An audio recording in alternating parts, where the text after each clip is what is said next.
Welcome back to Golden Rule Radio. Not a whole lot to talk about this week. We almost didn't even have the program. Robert, I mean, what's the point? It's not like anything's happening out there. Anyway, but without further ado, actually, we couldn't have more volatility or excitement in the precious metals and other markets, but we're going to focus on metals today. And since you're our technical guru, Miles, show us some really good technical charts of exactly where the support and resistance levels are, please. Sure. So as you'll notice as we flip through some charts here, everything hit a dead brick wall from the equities across the board. Obviously, Europe is getting beat up pretty good. All of the metals falling. Depending on the type of metal, the more aggressive the metal is, the bigger it took a hit. So obviously, palladium off $1,200 just in the last couple days.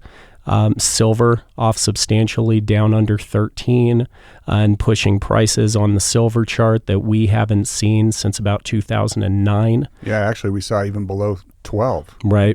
Briefly. Platinum hits the lowest price since 2003. And then obviously gold has come down pretty well.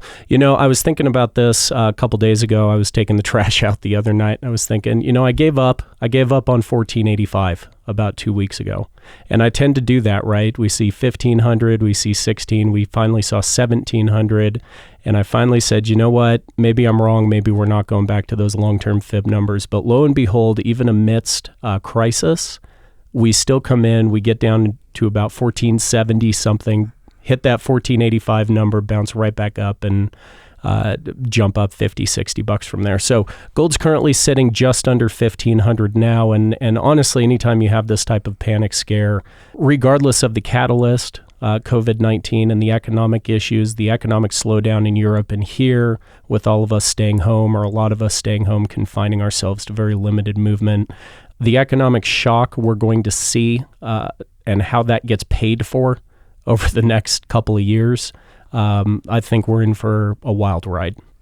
I do too, and I'm mostly joking when I ask for the technical analysis on the metals, because when you have fear and panic in the markets, most technical analysis, and this is really your words. Yeah, charts work until they don't. Yeah, until they don't, and it doesn't mean you can't see some of those fib numbers and everything else, but the reality of it is what we are getting called about is why are gold and silver dropping with everything else? Platinum, palladium's been crushed down, $1,200 from its top. Rhodium is cut in half. More than half from its peak. And the reason being is you've got a huge broad-based commodities contraction here. What happens first, everybody, and we've talked about this on the show, you get a fleeing into cash. Everybody just sells, right? And the dollar breaks down. 101 today. Yeah, and so what that does is exactly that. It causes a U.S. dollar rally. Okay, so the U.S. dollar index is a basket of currencies. It's not just the U.S. dollar strength. It's its dollar strength versus other currencies. We've seen the euro, the yen, the British pound, the Canadian dollar, the Australian dollar, the New Zealand dollar. These are all plummeting, right? Everybody in the world flees into the U.S. dollar.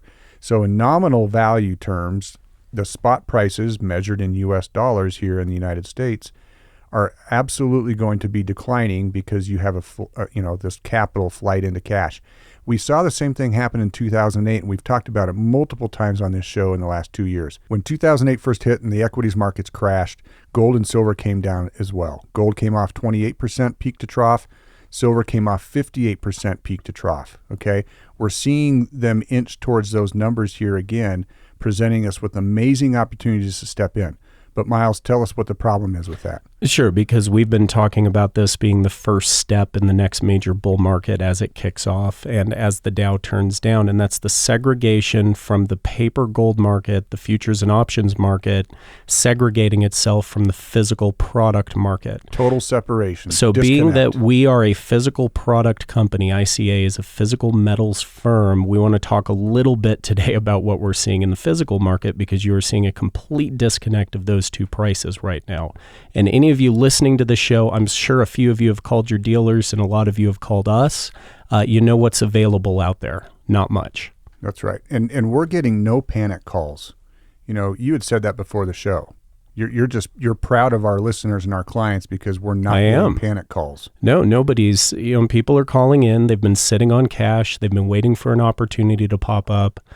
There's been a lot of buying in the market across the board with pushing premiums. Silver Eagles premiums up 25-30%, Maple Leafs 20-25%, platinum premiums are up over 20% just on regular bullion product. Silver American Eagles, and we've talked about this in 2008, we saw 40% plus premiums on American Eagles. The U.S. Mint sold through everything they had, and this is all secondary exchange, secondary market now, and that's over a 40% premium again in silver American Eagles. And we're seeing that now, yeah. And I would strongly recommend you not chase it, because you have to understand that you now have to see a significant increase in the silver spot price just to get to even. All right, we're going to play ratios, but you've got to do it in the right product. So we're constantly educating. Are we buying junk silver? Are we buying 1,000-ounce bars? Are we buying 100-ounce bars? What's the lowest premium product that's still available in the market? And that's why you have to call, because it's constantly changing. Right, and that's what I was talking about earlier, and that's where I definitely want to pat all of you listeners on the back, is because the calls we've been getting already understand this. So, and this is why you want to take that time to educate during the 6, 12, 18 months leading up to something like this, so that when it hits, all you see is opportunity. You don't see crisis, you don't see concern, you don't see markets falling. All you see is, I knew this was going to happen. We've been waiting for it to happen. It's happening very quickly, but as far as I'm concerned, I've been waiting a long time, so might as well take advantage. Yeah, so we talk about the dollar index being at 101. So if Robert were here, we obviously nicknamed him King Dollar. He'd be raving about finally breaking above 100. I think you guys had a long-standing bet. Well, yeah, my bet was actually on the upside. I wanted to see 100 because I think that giant, like 10-year long head and shoulders pattern would play out. And with us breaking above 100, it's very likely we could end up seeing it. So I love stuff like that. You know, obviously we're talking about a multi-year channel, which would mean we're going to bounce between 100 and 90 for the next 12, 18 months, which is completely reasonable given the liquidity crisis, before the dollar would ultimately do what Robert thinks, and that's turn down and turn down hard. So we could end up seeing that over the next year or two, the dollar finally finding a peak somewhere in the low hundreds, bouncing here for a while, and then 75, 70, 68 That's exactly on the dollar. The encouragement our listeners need to have, because if 2008, is setting us up as precedent for what we're witnessing today, then please understand that go back and look at the dollar and what it did. Initially, you saw the same thing, a rally and the precious metals coming down, broad-based commodities contraction, right, along with the bear market inception in the equities markets. And then what started to happen? TARP, quantitative easing 1, quantitative easing 2, quantitative easing 3, and all of that was beating up the dollar. And you have a president now that wants desperately to have a weaker dollar, especially he's getting close. He's getting close to about as weak as you can get sub-zero, because they lowered interest rates down to 0.25%. Yeah, 0 to 0.25 point. So in the last week, we've seen that to little to no effect. We've seen the Federal Reserve promising $500 billion a night in the repo markets. Now remember, that was the first trigger that we started talking about back in September. $60 billion in the repo market.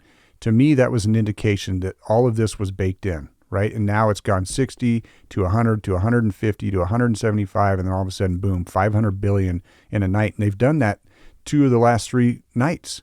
And that, to me, Miles, is representative of a total meltdown of the derivatives markets. How can $500 billion be ineffective and be needed on a nightly basis if we're not talking about the almost quadrillion-dollar derivatives market just totally unwinding here? Well, and the answer to your question, why, Tori, and how do we get away with it, and what's the outlying problem there, gets back to the previous point about what all the foreign currencies are doing. Everything's down because there's this mad rush to liquidity, and the most liquid asset is the U.S. dollar. So despite all that spending, despite the trillion-plus spending we've had since September last year, despite the trillion in spending we've had just this week, and despite the trillions in spending that's going to come over the next couple weeks, that's right, the dollar is climbing because there's no alternative. Now, the problem is all this crisis shakes itself out eventually, and then we're left with a flooded U.S. dollar market.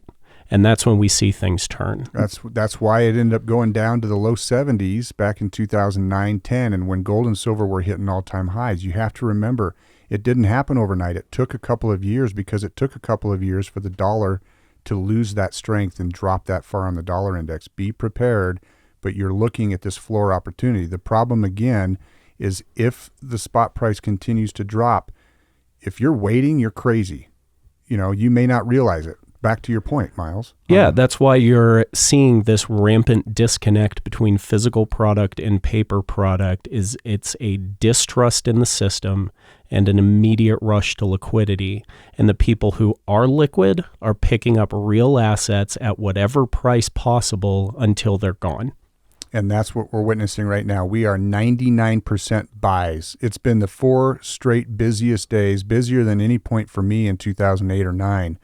These 4 days, there's a fear in the market, not a panic by our clients, but there's a fear in the market that with the massive level of unemployment that's getting ready to come, the massive level of capital injection, this rescue attempt by the federal government and the Federal Reserve, everybody knows it's going to be gold. Do not be disheartened.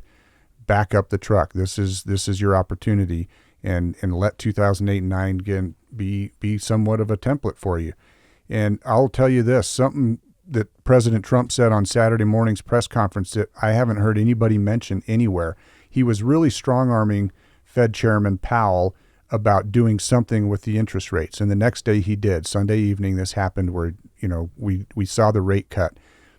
Far more significant to me was his comment about he thinks that we should restructure our debt.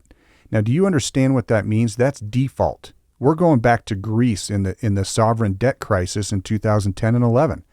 Those are the most terrifying words that I've heard the president say throughout this whole crisis, restructure our debt.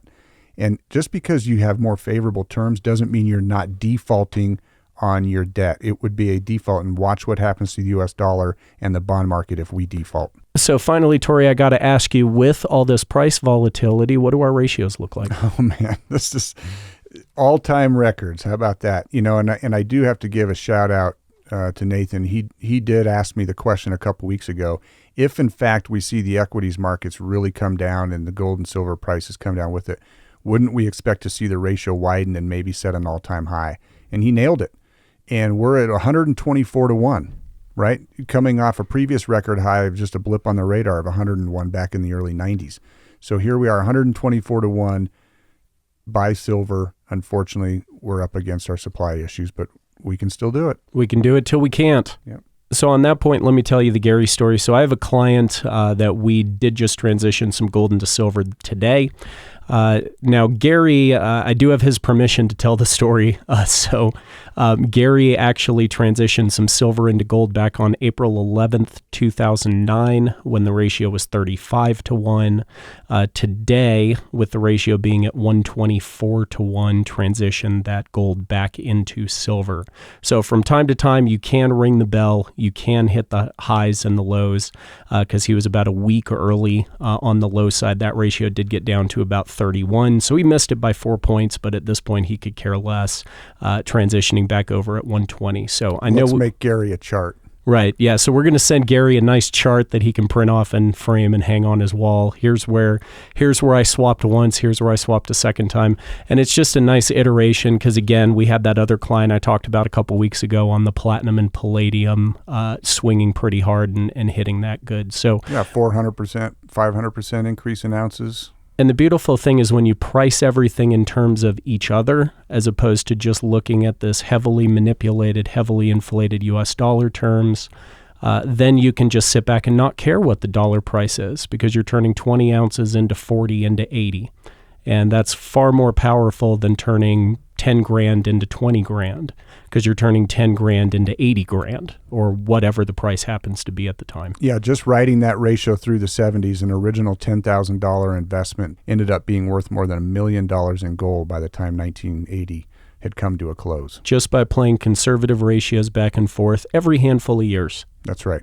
All right, before we leave the ratios too, remember to watch the Dow gold ratio. Okay, bull markets end and followed by a bear market in the equities. What that usually differs with is a bull market in the precious metals. So right now we've been coming off a high of just over 20 to 1 in the Dow gold ratio. It's now down to 13 to 1. That is huge.